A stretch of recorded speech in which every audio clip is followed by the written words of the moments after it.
Welcome back, welcome back. This is Professor Roundtree again, marking 3401, Chapter 10, Part 2. Where we last left off, I'm going to jump back here. We talked about the total cost structure for most organizations. You know, as a quick review, you guys probably already know this, but variable cost versus fixed cost, which will equal our total cost. What we want to talk about for a few minutes is to what extent are fixed costs truly fixed. Um, and I think I might have mentioned this point in the first part of this video, but for the most part, I think most costs are variable in the long run.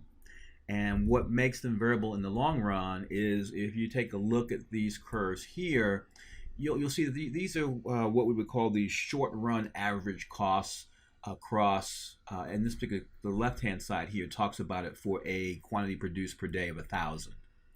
And if you look over here, we have the SRAC, as they would call it, I guess a short run average cost, that is estimated over the life of 4 different levels of capacity in terms of quantity. And they kind of look similar, but it's rather inefficient. And so what typically winds up happening is we're assuming that these increments in capacity don't necessarily put a strain on the physical facility that you have. In other words, we're taking up excess capacity and there's no change necessarily in the true shape of the curve.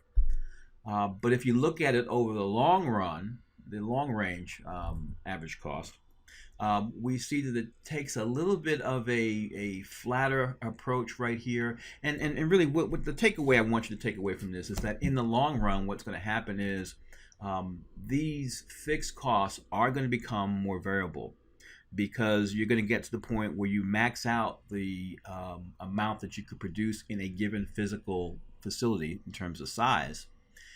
Therefore, if you do have demand that reaches, let's say 5,000 if it were here, or 6,000 or 7,000 and so on, what we would find is that they'd have to go out and either rent or lease additional capacity from someone else, or maybe physically build an expansion to their building, which then increases the total fixed costs, therefore making the amount that you have to spread out over the number of units that you sell more.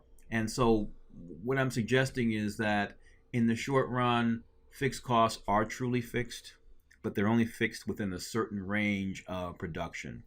Beyond that certain range, we have to start thinking about the inefficiencies of trying to squeeze 4,000 units worth of capacity in a physical facility that might only be built for 3. Or in this example here, let's assume 5,000 is kind of stretching the limit. Anyway, just keep that point in mind. They have these things that they call function experience curves, and essentially all this is getting at is what I was just saying, that indeed what we do is we try to get as much capacity as we can out of our fixed costs. And so if you are able to do that, you will be able to more efficiently generate profit. Because think about it this way, the only thing in the short run that's going to increase your costs are going to be your variable costs. So to produce units, it's going to cost you for raw materials and all those things that go into our variable cost calculations. Each time we get from 1,000 to 10,000, or as this is kind of showing, from 100,000 to 200,000 to 400,000 to 800,000, all of these here are great because what it does is it brings down the apportionment of our fixed cost to the point where it's around $6 at this $800,000 level. Again, it's because the total amount that we're actually amortizing is fixed over this range of production. Now, based on what we looked at in the previous slide, if we were out here for 1,000, or I'm sorry, 1,000,000 units being produced, if we don't have the physical capacity to do it, it totally changes the curve over the long run, as we saw with that long run red curve in the previous slide. So this cost plus strategy that we're seeing, again, cost plus as compared to or contrasted with the value-based kinds of pricing. We're basically looking at our raw numbers. And so the one of the good things here is that it gives us some certainty. We know what our variable costs are. We know what our fixed costs are, at least within a certain band of production capacity. And we then also know with some certainty how that matches up to what's going on in the industry, and therefore we can kind of price it similarly. Remember I said in the previous video, there aren't that many strategies. It's you price it in parity, we call it parity to the marketplace, meaning competitors. We can price it above and we price it below. Anytime we price it above or below, there has to be some explanation, at least in terms of how it's communicated to consumers, to justify that price low or above. So if it's below market or below your competitors, it's a good thing unless they believe that the low price is connected to inferior quality or inferior benefits relative to your competitors. If it's above your competitors, one of the things that we have to realize with that is that if it is above, they're looking for the extra benefits that they should be getting from you rather than getting them from your competitors. And most of the time,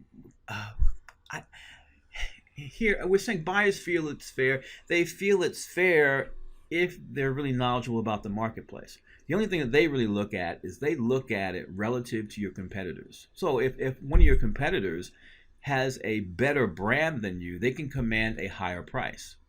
And so for consumers looking at a better brand name or perception or perceived better brand name, they're able to say, I'll pay a premium for that over your particular brand. And if you try to match that higher price, they look at it and say, don't see the natural benefits for it. One of the reasons why Apple's able to garner more in terms of the pricing is that we have a perception of their products across the board, be it tablets or phones or computers. We see some inherent value, and part of that is the coolness of having an Apple device. So it's not necessarily just functional. And so someone can actually go in and try and introduce a product to the marketplace and price it at the same level on parity with Apple, but they don't know necessarily if those benefits are there because they just don't know the name as well. They might know the name, but they don't believe it has superior quality. One of the disadvantages, looking at the whole demand and the way obviously capitalism works in the competitive marketplace, is that demand is going to be a function to a great extent based on the quality of whatever the benefits are that are put out there in the marketplace. And the pricing then will be determined by how we see some value in what it is that people are trying to sell.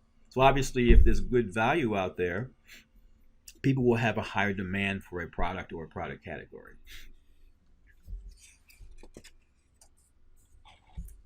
Break-even pricing, honestly, this is sort of one of those concepts that's more textbook based. If you're only pricing your product to break even, unless that's part of an overall strategy early on to penetrate the market, you're not going to be in business very long. So again, total cost equaling total revenue. You might see that for a introductory price for a particular product, just to get people to test the product, try the product, use the product, and then hopefully you'll get some additional benefit from that by having them spread word of mouth about the great quality of the offering you just put out there. But by and large, I mean, break-even pricing, it's only a tool that you can use to see how many units you need to actually sell to cover your costs in a sense. And so again, I mean, the break-even stuff here in terms of target return pricing, anything above that, for the most part, should start to be profit, not including things like taxes and so on. So what it's really good at is saying, here is our cost structure. How many units do we have to have a demand for? You take those number of units and you'd say, this is what we need to break even. And let's say it's 1,000 units. Anything above 1,000 units is all gravy. It goes to profit. So the question is, once you get to that, let's say 1,001 unit that you sell, the best thing you can do is to sell it at the same price you sold the previous 1,000 units for. it's pure profit. As we move through the product life cycle, you'll probably find also too that you're going to have to start changing your pricing structure. I guess really depending on how people receive the product in the marketplace. Most technology, as an example, when it's first introduced, higher price, recoup research and development costs. As time goes on, it kind of levels down to a more realistic level where you can have a broader market in terms of the appeal who are able to afford and are willing to pay the price that you might lower it to. And so when we actually set the price, again, it really, a lot of it is going to be judgment. And when you are setting price, you want to set a price that is realistic in the minds of your consumers. Because what they're going to do is they're going to immediately look to see what your competitors are charging. If you are way out of line, high or low, they might not even give your particular product a try. So initially, you really should be somewhere in the ballpark unless you have a compelling story for why it should be more premium priced. Sometimes you'll see, say for example, in the athletic footwear market, you might see a premium price on, let's say, LeBron James shoes, or we have that new kid who's going to come out of Kansas, Wiggins, next year. I think he's probably going to sign a tremendous contract with one of the large sneaker companies. And so when his shoes hit the market probably in 2015, it's going to have a premium price compared to some others who may have gotten shoe deals as endorsers compared to him. But he is sort of like being touted as the next LeBron James. And so a lot of times when you actually do and set the price, it should be realistic unless you have something that consumers can justify paying a premium for. So getting back to, I think we went through this diagram in the previous video. Again, but in terms of things we need to consider when we are actually setting a price. Obviously, again, I think the point I was making before too is that when we think about prices where it's actually high, we may price ourselves out of people demanding our product. And so if it's priced too high and there is no, for example, endorsement from a LeBron James or someone, they can't justify paying the premium. And so therefore demand will not be there at that price. Conversely, at a very, very low end, people start looking at it with suspect. And so when it's too low, they can't figure out why it's low. And they start making rational reasoning explanations to try to see if they could reconcile it. Is it secondhand? Is it a closeout unit?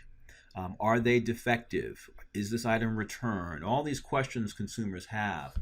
But at the end of the day, keep in mind, also too, and we're going to talk about some other considerations too, but at the end of the day, it is one price that we're going to set for our product. It can change, but it should be in concert with all the other marketing mix elements. So if you are going to price it premium, you better make sure that the physical quality of the product and the packaging is premium. One of the things I love about Apple is that their packaging is superb. And that's probably something that goes unnoticed by a lot of people, but the quality of the packaging is very good. From an aesthetic standpoint to even having the packaging being a source of protection for the device that we're paying hundreds of dollars for. And so we'll spend a little bit of time talking about these external or other considerations in the next few slides.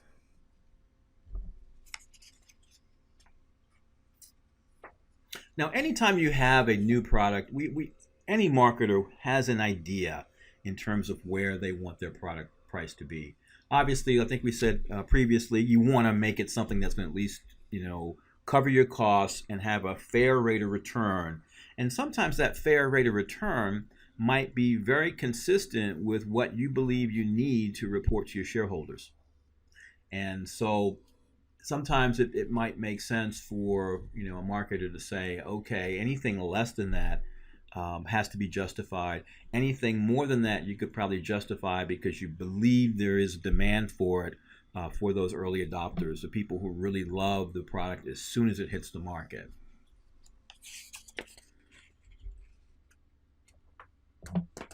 So who are some of the people who might get involved in pricing? Obviously, you have to have people who are in the production department, people who are in manufacturing, people who are in marketing, salespeople who have their ear to the ground in terms of the wholesale channel or direct consumers, people who generally know about the cost structure, but they also know a whole lot about what's going on in the marketplace and what it is that people are looking for in terms of benefits and how much they're willing to pay. And including in that marketing group, I would also throw in their market research people. And then also, too, I mean, there are a lot of things that influence pricing that's going to be external to a company itself. Sometimes a bad review by a technology reviewer about the product can really impact the demand for your product in the marketplace. And so, therefore, knowing that particular impact um, might alter your strategy sometime or at some point. Also, too, having a negative or bad run in the production where you have lots of defects in the quality, an initial recall when you actually launch a product, that can have a significant impact on the pricing that you have going forward as well. So at the end of the day, it's really about demand. And so when we say try to manage the marketing mix elements, think about it this way. Pricing is something that has to be set. Ask the question, what do we have at our disposal to have an effect or an impact on demand for our products or services? And so then that's when we're talking about actual selling, we're talking about advertising and promotions, those that drive traffic to the stores, having physical retail stores, which is what Apple's great at, giving people an opportunity to hold the product, handle it, test it, play with it. All those things can increase demand. Social media today and our being able to spread the word about, well, good and bad, but hopefully positive, where we spread the perceptions of the quality and the usability and the usefulness of a particular product can also stimulate demand. So always think about it. And the question would always be, do we have our I's dotted and T's crossed to stimulate demand, to justify the price that we have? You don't want to send people to the store unaware of the price of your product, only to find out, my God, they think it's so expensive. And so then that's when they start making that value kind of assessment. Great product, but at this price point, a little bit too rich for my blood. I'm going to wait until the product's been out in the marketplace for a little while. I have had this happen with myself, waited for Blu-ray players to go down. Went to the marketplace when they first came out, couldn't justify upgrading from a DVD to a Blu-ray. And now they're cheap. You can get them for like 85, $100 maybe.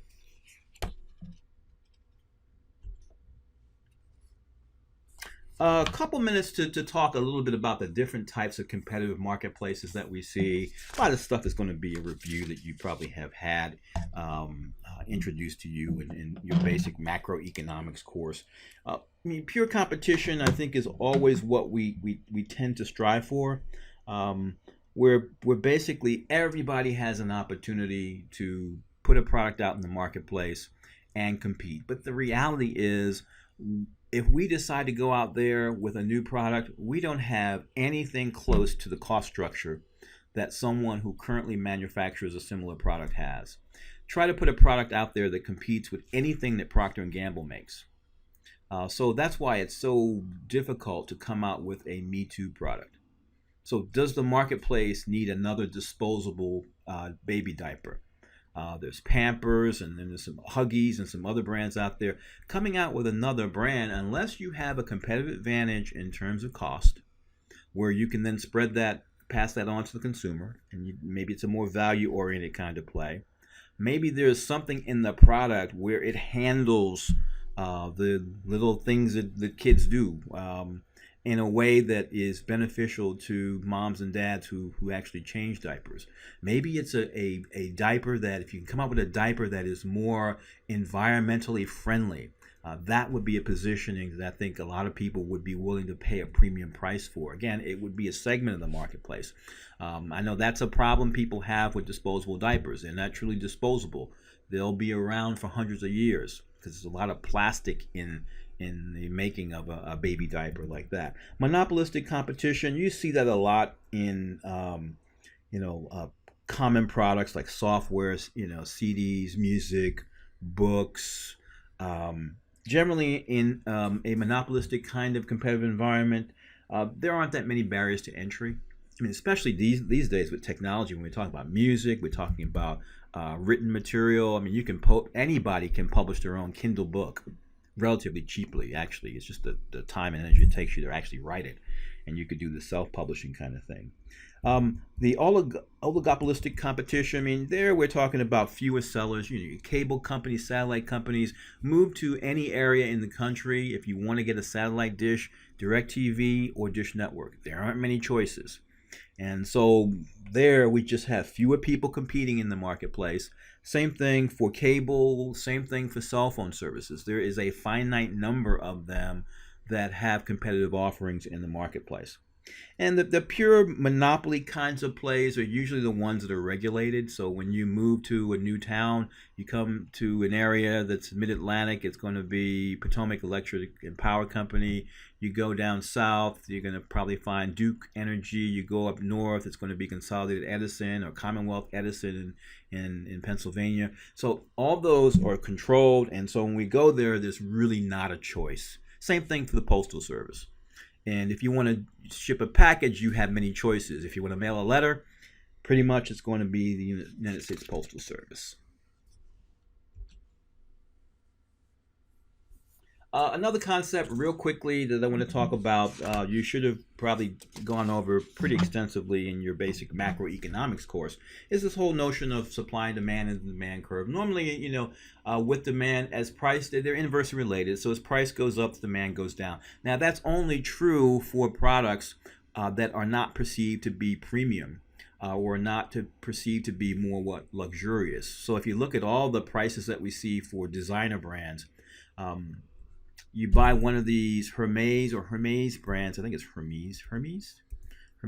The women probably know. The bags that can cost $15,000-$20,000 for a bag. The price itself does not deter people from demanding it. Now, the number of people who are able to afford it probably goes down for sure, because most people don't have the kinds of resources to pay $20,000 for one bag. Same thing with an automobile that's costing a couple of $100,000. The demand there is there within the segment of people who are able to and willing to afford that particular product. So all these prestige brands, someone's looking to buy a jet, bump the price up 10 to 15% for the people who can afford to buy a Learjet. It may not necessarily have an impact in bringing their demand down just because the price for the jet has gone up. Another concept that we've seen in macroeconomics is this whole concept of elasticity. Basically, it really talks about the response of demand to a change in price. The way I always like to think about it and look, inelastic demand means insensitive. Elastic demand means sensitive. So if we have a brand that has an inelastic demand, meaning it's insensitive, therefore if you lower or you bring prices up, you're not going to have a commensurate opposite impact on it. So just because you increase prices doesn't necessarily mean that you're going to have the demand go down, like the luxury goods. So people who were buying Learjets, inelastic demand, not very sensitized to increases or decreases in pricing. Same opposite effect will be there for elasticity. Typically for those things that are very sensitive to price changes, those are going to be more of your average types of items that people actually purchase, and they will have the traditional relationship within boundaries between price change and demand. Increase the price, demand goes down. Decrease the price, demand goes up. So that's the normal way that it goes, and those are going to be more elastic demand-based types of products. A couple more points, and then we'll finish up this here. And this is just a representation physically of what happens on a curve when we're talking about pricing and price changes. So here, I mean, notice the insensitivity. We're going to see here, let's say, for example, we're talking about someone who decides that they want to increase price from price 1 to price 2. Look at what happens to demand. Actually comes down, right? So going from P1 to P2, increase in price, what happens to the quantity? Quantity comes down. So it's very sensitive to the changes. Versus here, it's very insensitive. You don't see a sharp drop in quantity based on a change in price. And lastly, some considerations here in terms of things that might affect price. A lot of things external. I think go back to the macro environmental analysis, environmental scanning that we talked about previously. General economic conditions. What's going on in terms of the inflation rate?